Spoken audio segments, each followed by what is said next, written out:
know, I'm from San Antonio and I went to Incarnate Word University and I got my bachelor's there in rehabilitative science. After that, I played volleyball there, and so I was there for 4.5 years. I was a redshirt my freshman year, and then I moved to Dallas for 3 years, and that's where I got my doctorate at Texas Women's University. And for those of you who are Spurs fans, being in Dallas as a Spurs fan was really hard, but it was a lot of fun just going out there, seeing that city life. And then I was planning on staying in Dallas until I have a very stereotypical Hispanic mama that found out I wasn't applying in San Antonio, so that caused all sorts of chaos within our family. And so applied to promotion as a fluke. I searched PT, San Antonio, look mom, I'm applying, don't worry about it. And then I went on my interview. I showed up the morning from Dallas, didn't have clothes, just wasn't really focusing on this interview because I wanted to stay in Dallas. And then went through the interview and was like, damn it, I like them. This falls in line with all of my core values. And so moved to San Antonio figuring, okay, I'm gonna do a fellowship. I'm gonna leave San Antonio after my 3-year fellowship, go back to Dallas, go to Denver. 6 years later, I'm still with the same company, so obviously something's going right there. But my biggest thing today is, you know, before I start humble bragging about all my credentials, I want to just know my audience and what y'all are doing with your kinesiology degree, if you're pre-PT. And so I'm assuming that most of y'all have played some type of sport in high school, but how many of y'all played a club team or select teams? Just raise your hand if you played club, nice and high. There you go. Okay. And then do we have any collegiate athletes here in this class right now? Okay. And then how many of y'all have coaching experience? Okay, so not pretty good amount. So the biggest thing is whether it's coaching or with teaching or with parents, y'all all have experience to coach. That's the biggest thing is you've seen those professors, maybe this one, maybe not this one, that were great professors, they inspired you and they interested you, right? You may have had the coaches that were really good or the coaches that just wanted to cuss and yell and just to hear their own voice. There's all type of coaches, the ones that are overly positive, it's annoying, and they're just patting you on the butt and saying good job when y'all lost, which is really annoying. Or you may have been my experience, I had a coach where I got dead horse jokes. So he was so hard on me that he would make all these, there's no point in talking to you, there's no point in teaching you, it's like beating a dead horse. And so to this day though, that coach is one of my best mentors. I look up to him, and although that's the way he coached me, he was one of those that shaped me into who I am today. And so I know the biggest thing here, you're doing coaching theory and how I took my collegiate experience. I coached club for about 4 or 5 years, club volleyball, and then I transitioned and now I'm coaching a clinic, and that's how I see it. So my big thing is I started out like y'all, I played sports. You know, I was there figuring out, do I want to play in college? And truthfully, I played high school, I played club, and I was just burnt out my senior year. Didn't know if I wanted to play, like I wanted to go to a big D1 school, party, not have to train. But at the time when I was playing club volleyball, I had the UIW coach reaching out to me, and she kept reaching out, and I was like, okay, finally, like I'll listen, see what she has to offer. Incarnate Word is stupid expensive, but let's see what she has to offer. And she came to the table with an academic and athletic scholarship that was getting paid for my school. So, hands down, that's where I'm going, right? I don't want to have to get loans for school. They're going to pay me to play. What's even better than that is they were redshirting me my freshman year. So they had a junior setter, started all 3 years, so they didn't want to waste a year of my eligibility. And so they were going to pay me to practice. So I got to just join the practice team, and then on the weekends I didn't have to travel, so I went to A&M, I went to UT, so I still got to live that big school life, which was awesome, right? And so I can still remember that first year of eligibility, we're sitting in the huddle, and it's the end of two-a-days, and at the end of two-a-days you vote for team captains. And so all the players vote and the coaches vote. All 3 years previously, she's gonna make my life a living hell. Like, this is not what I signed up for. I just wanted to play, go to school, and be done, right? So So somehow or another, I managed to win them over. And at the time, I wasn't thinking about what are my leadership skills, right? I was 19, I wasn't thinking about what are my motivational skills? Do I have the ability to take on this role as a captain my freshman year? So it's not that at all, right? You're not thinking that at 19 years old.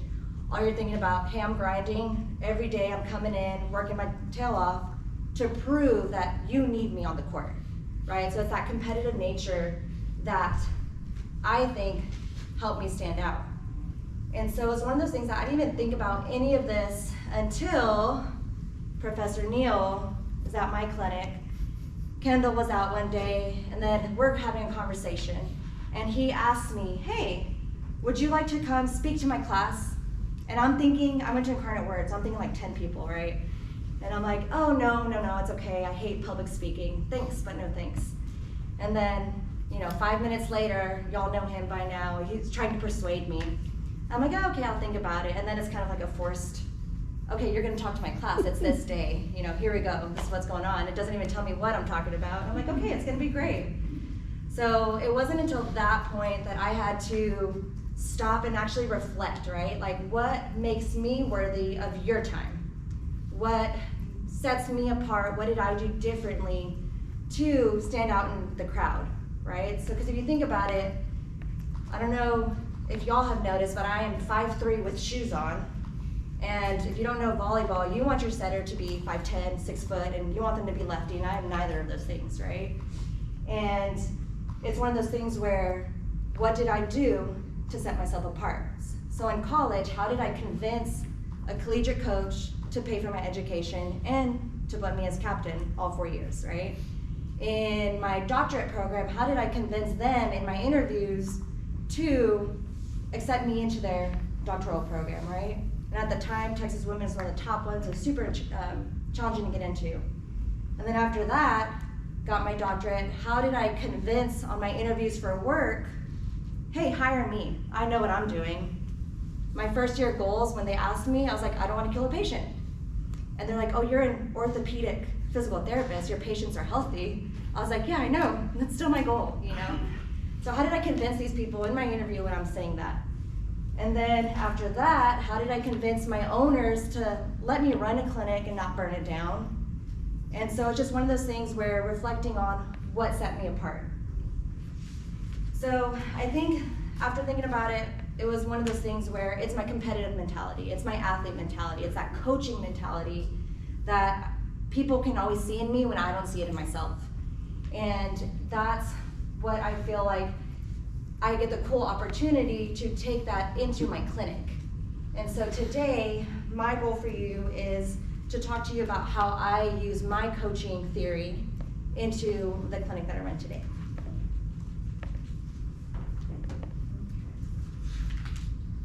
So the first thing is, as a coach, as a professor, or even if you're thinking about going into business, you're trying to create a winning culture. So that's a huge thing right now, is creating a winning culture, and how do we do that? And so I'm one of those nerds that likes to read leadership books and all those things that help you become a better person, a better leader for my people. And currently right now, I am reading a book by Ryan Leake, and he's a motivational speaker, and he's awesome. And his big thing is, what does your definition of success look like, okay? And so that seems pretty cheesy, but if you can't define your definition of success, you're never gonna be able to coach your people towards that goal. And so my big thing is, your definition of success is always gonna change. So from freshman year to senior year, it's gonna be very different. Freshman year, maybe go to as many parties as you want. Senior year is, your definition of success is finding a job, right? It's gonna be different. If you do decide to go into coaching, your second year coaching definition of success is gonna be very different than your 10th year coaching. And so the biggest thing is, my change from college, my definition of success was, I don't wanna be able to step off that court knowing that I half-assed a single play. Right, so that was my definition of success in college. And then you put me in PT school. So in PT school, it wasn't about the accolades in college, it wasn't about the test scores in PT school, it was about, after I take this test, after we went over this subject, Do I know that topic well enough to be able to help a patient? Am I able to take this into a clinical practice? So then got my doctorate, then I'm in this fellowship. So Professor Neal briefly talked about the fellowship. Essentially is, you work your 40 hours a week, you have your doctorates. On top of that, every 2 months, you go to different weekend courses. You take quizzes, you take tests, you have patient midterm exams, and then you have to get 440 hours, which is a lot, on top of working full time. So you're working 50 to 60 hours a work week while you're still trying not to kill a patient your first year. So the big thing is that takes 3 to 5 years, and so my definition of success was, how is this gonna help me get my patient better faster than your average physical therapist that does not have these skills? They don't have this knowledge. So how am I gonna use that into my practice? So then, got my fellowship, and now I'm a mentor. My mentee is back there in that left corner. And so now it's, okay, what is my definition of success as a mentor?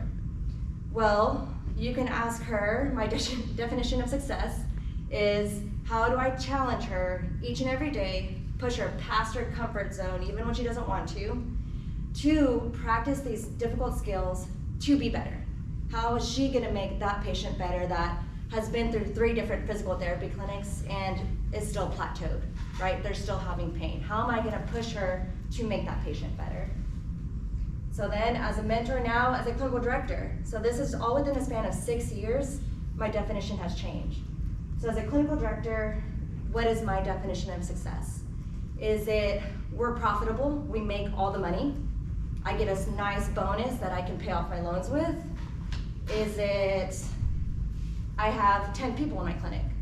So mine was very much more team-oriented. It was that coaching mentality. My team mentality is, I wanted a cohesive group that worked together collaboratively. I wanted us to treat at the highest level that there is out there, and I wanted us to get our patients better. But not just that, I wanted us to genuinely have fun doing it. So we have a group, it's a lot bigger now, but we can generally say we hang out with each other outside of work, and you don't get that very often. You know, some people, you're into work, you barely like them, you tolerate them, and then you leave. And so my biggest thing is, I don't want that. If I'm busting my butt day in and day out, I want my team to have fun. And so that is my new definition of success. And so my question to you is gonna be, all right, so what is your definition? You know, it's gonna change. If you wanna be a coach, is it gonna be, oh, my team makes it to nationals, or my team makes it to the playoffs, it's to state? Or is it gonna be, I build a powerhouse program, and we are state contenders every single year? Or even bigger than that, 5 years later, you get a text as a coach saying, thank you so much for helping me be who I am today. And what's cool is that this weekend I played in a women's doubles sand volleyball tournament, and I had 3 of my players there, and all 3 of them came up to talk to me with memories of us playing, and me coaching them. And so I think that's a huge success for me. And so that was a lot of fun recently, and that was kind of perfect before this.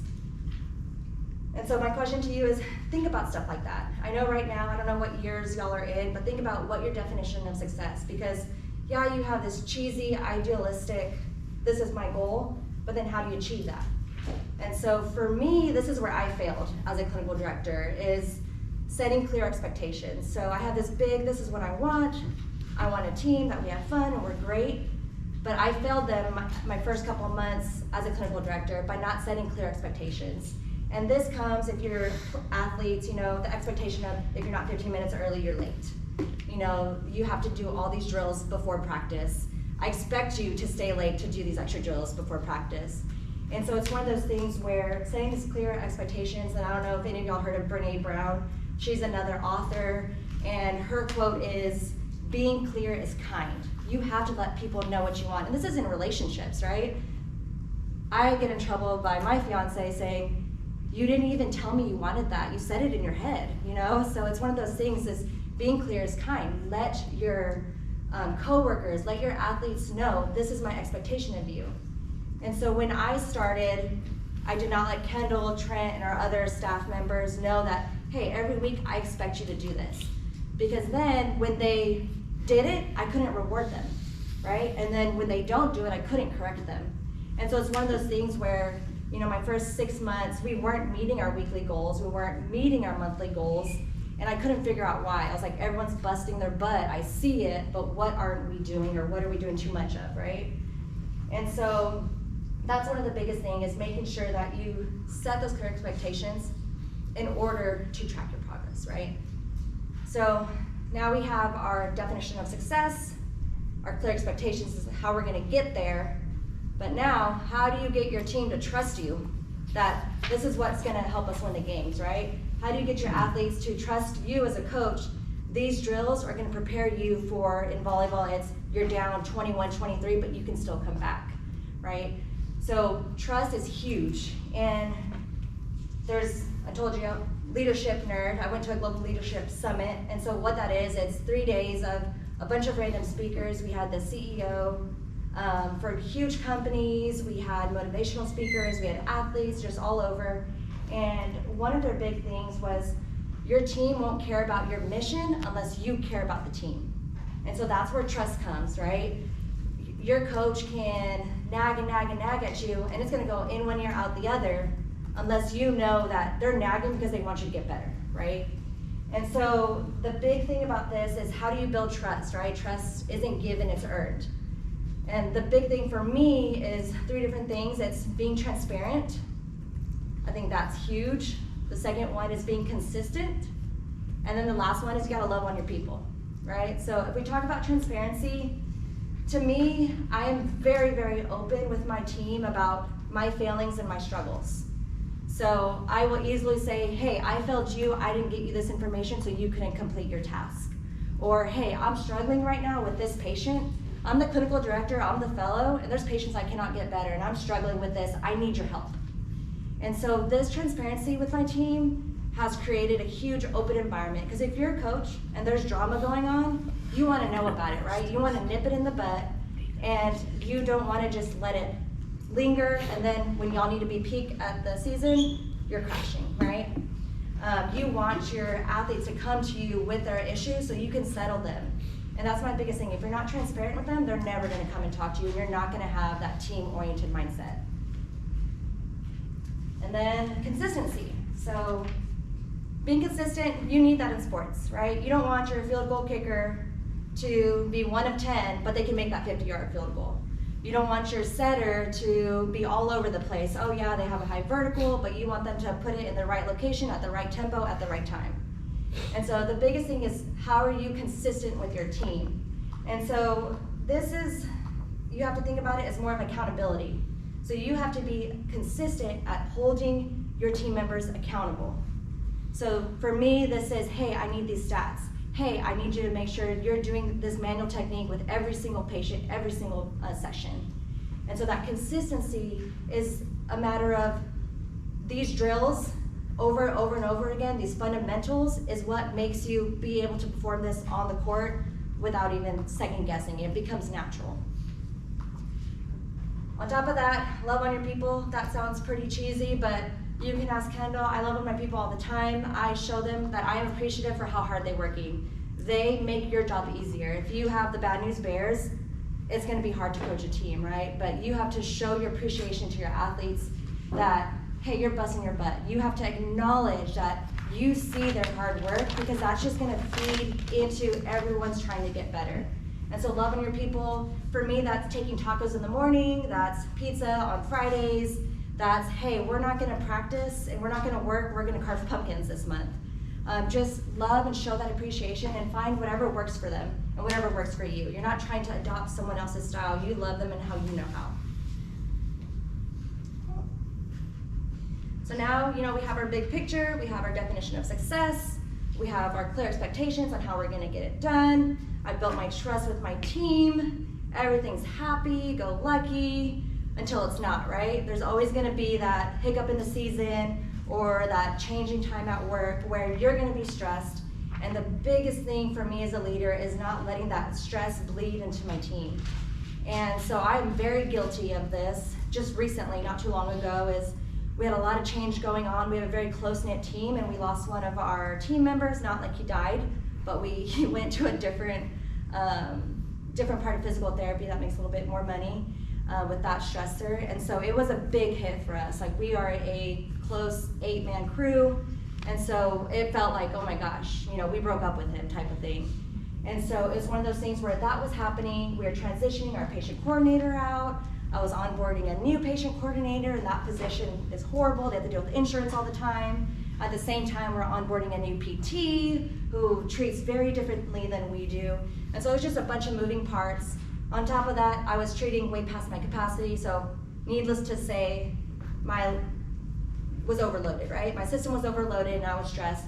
And I remember being in the clinic, it was chaotic, and I let that stress bleed into my team. I had one of my technicians who's a UTSA alumni, and he just looks at me, he goes, "You good?" And I was like, "No, how dare you ask me?" And it was one of those things where I remember stepping out of the clinic and just livid, because it was one of those moments where everything stopped. I had my last patient of the day come in. He's an athlete, he's 6 foot, he's a freshman, he's a basketball stud. His parents are buying a gym for him. It's one of those things like, this guy, he's gonna be good. And I've already treated him for multiple things, and he comes in here having nerve pain, a freshman in high school, having nerve pain down his legs. And I'm thinking, what the hell happened, you know? So he went from homeschool to high school, and in high school, he's all 6 foot, has no mobility anywhere. They're teaching him how to hang clean. So you have this goofy Bambi trying to hang clean 85 pounds. Horrible. So I say, okay, we have a squat rack, we have all the equipment, show me your hang clean. And he shows it to me, and I just about lost it. I'm like, how are these coaches, how are these athletic trainers letting him get away with this? Like, he is having nerve pain at 14, like what the hell? And so I'm in my head saying this, going crazy. And I have Jake, who's our UTSA alumni or technician, and I'm like, fix it now. And that's all I say. And he already knows how to step in, what to do. He knows my expectations and what I want. He takes care of it. And I am very blessed that our team can do that, where I just say one thing and walk away and it gets done. But that's because of all these other steps I took, right? So needless to say, I'm stressed. I could tell my team saw it. And I'm leaving, I'm on my way home from work, and I call my boss. So this is the guy who owns our 6 clinics. I never talk to him just because I'm like, hey, if he's at my clinic, I'm doing something wrong, right?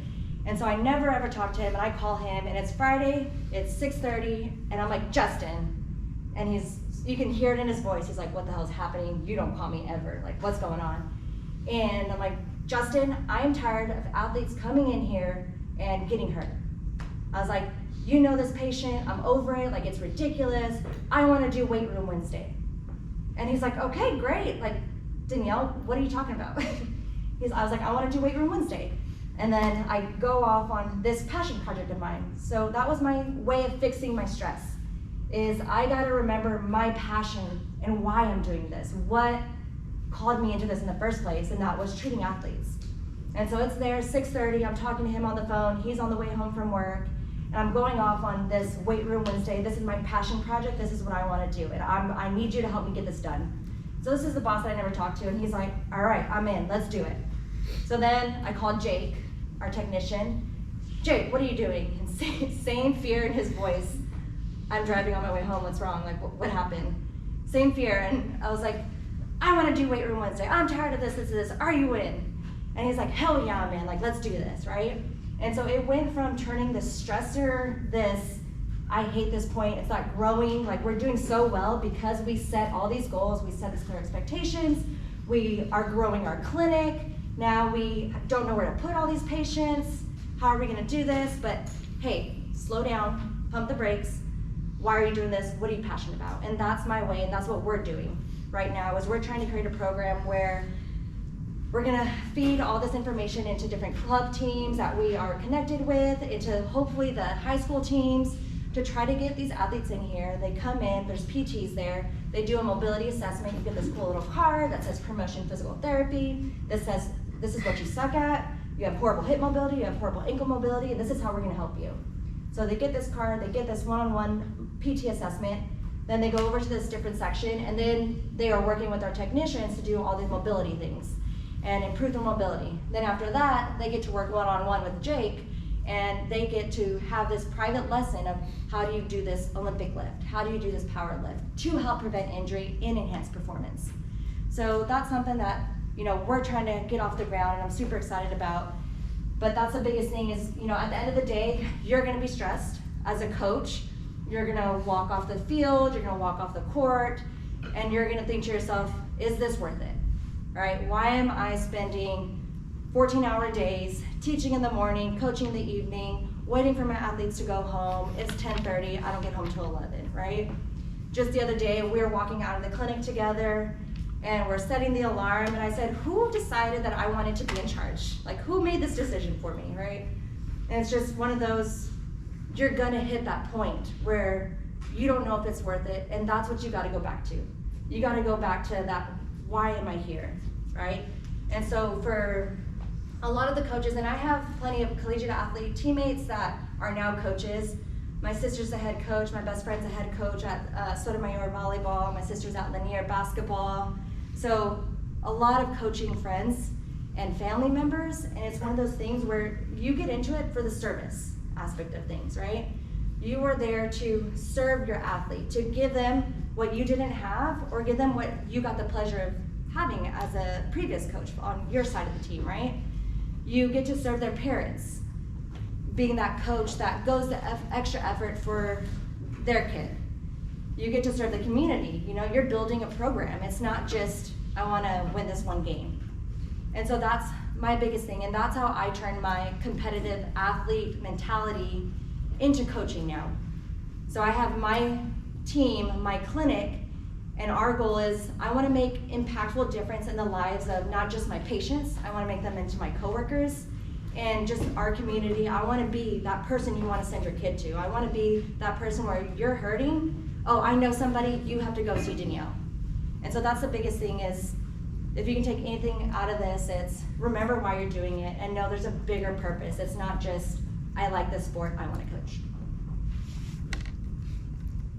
And time.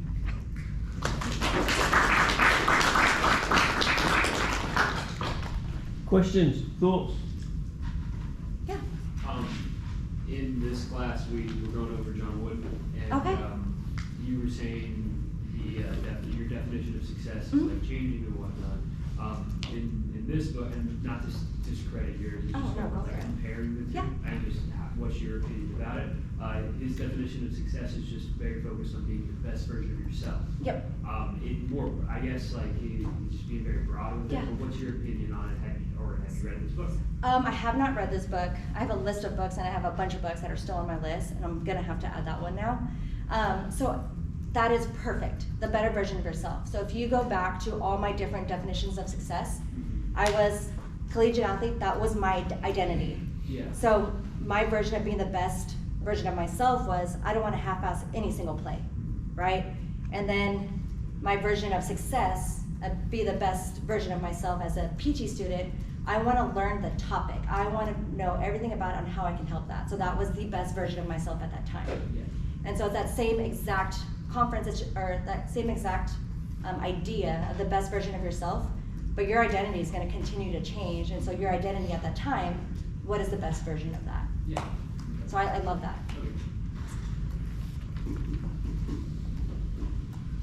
So I'm sure like in physical therapy, like you get a lot of Time out, go Cowboys, that was a great win.